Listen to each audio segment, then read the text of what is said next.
10 ತಿಂಗಳ ಮೇಲ್ಪಟ್ಟ ಮಕ್ಕಳಿಗೆ ಬೆಳಿಗ್ಗೆ ತಿಂಡಿಗೆ ಅಥವಾ ಮಧ್ಯಾಹ್ನ ಊಟದ ಸಮಯಕ್ಕೆ ಈ ರೀತಿ ಒಂದು ಹೆಲ್ತಿಯಾಗಿರುವಂಥ ರೆಸಿಪಿನ ಮಾಡಿ ತಿನ್ನಿಸಿ, ಮಕ್ಕಳಿಗೂ ಇಷ್ಟ ಆಗುತ್ತೆ. ಈ ರೆಸಿಪಿ ಮಾಡ್ಕೊಳ್ಳೋದಕ್ಕೆ ನಾನಿಲ್ಲಿ 2 ಟೇಬಲ್ ಸ್ಪೂನ್ ಸಬ್ಬಕ್ಕಿನ ಒಂದು ಅರ್ಧ ಗಂಟೆ ಮುಂಚೆ ನೆನೆಸಿಟ್ಕೊಂಡಿದ್ದೆ. ಇದರ ಜೊತೆಗೇನೆ ಸಣ್ಣದಾಗಿ ಕಟ್ ಮಾಡ್ಕೊಂಡಿರುವಂಥ ಸ್ವಲ್ಪ ಪಾಲಕ್ ಸೊಪ್ಪು ಮತ್ತು ಕೊತ್ತಂಬರಿ ಸೊಪ್ಪನ್ನ ತಗೊಂಡಿದ್ದೀನಿ. ಅರ್ಧ ಆಲೂಗಡ್ಡೆನ ತುರಿದಿಟ್ಕೊಂಡಿದ್ದೀನಿ. ಈಗ ಗ್ಯಾಸ್ ಸ್ಟವ್ ಮೇಲೆ ಒಂದು ಪಾತ್ರೆ ಇಟ್ಕೊಂಡು ಅರ್ಧ ಟೀ ಸ್ಪೂನ್ ತುಪ್ಪ ಸೇರಿಸ್ಕೊಳ್ಳಿ.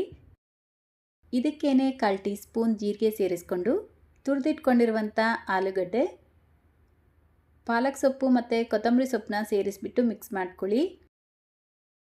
ಈ ರೀತಿ 1 ನಿಮಿಷ ಇದನ್ನು ಫ್ರೈ ಮಾಡಿಕೊಂಡು ನೆನೆಸಿಟ್ಕೊಂಡಿರುವಂಥ ಸಬ್ಬಕ್ಕಿನ ಸೇರಿಸ್ಕೊಳ್ತಾ ಇದ್ದೀನಿ. ಆ ನೀರಿನ ಸಮೇತ ಸೇರಿಸ್ಕೊಂಡು ಮತ್ತೆ 1 ಕಪ್ ನೀರು ಸೇರಿಸ್ಕೊಂಡು ಒಂದು ಸಲ ಮಿಕ್ಸ್ ಮಾಡಿಬಿಟ್ಟು ಲಿಡ್ನ ಕ್ಲೋಸ್ ಮಾಡಿ 10 ನಿಮಿಷ ಲೋ ಫ್ಲೇಮ್ನಲ್ಲೇ ಬೇಯಿಸ್ಕೊಳ್ಬೇಕು. ಇನ್ ಬಿಟ್ವೀನ್ ಮಿಕ್ಸ್ ಮಾಡ್ಕೊಳ್ತಾ ಬೇಯಿಸ್ಕೊಳ್ಳಿ.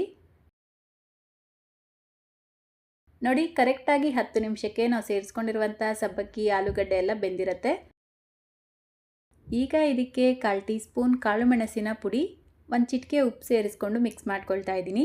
ಕೆಲವರು ಸಬ್ಬಕ್ಕಿ ತಿನ್ಸಿದ್ರೆ ಪಾಪುಗೆ ಕೋಲ್ಡ್ ಆಗುತ್ತೆ ಅಂತೀರಲ್ವಾ, ಸೊ ಕಾಳು ಮೆಣಸನ್ನ ಸೇರಿಸ್ಕೊಳ್ಳೋದ್ರಿಂದ ಮಗುಗೆ ಕೋಲ್ಡ್ ಆಗೋದಿಲ್ಲ, ಇದು ಚೆನ್ನಾಗಿ ಜೀರ್ಣ ಆಗುತ್ತೆ. 1 ವರ್ಷ ಒಳಗಡೆ ಇರುವಂಥ ಮಗುಗೆ ಮಾಡಿಕೊಡ್ತೀರಾ ಅಂದರೆ ಉಪ್ಪು ಸ್ಕಿಪ್ ಮಾಡ್ಕೊಳ್ಳಿ.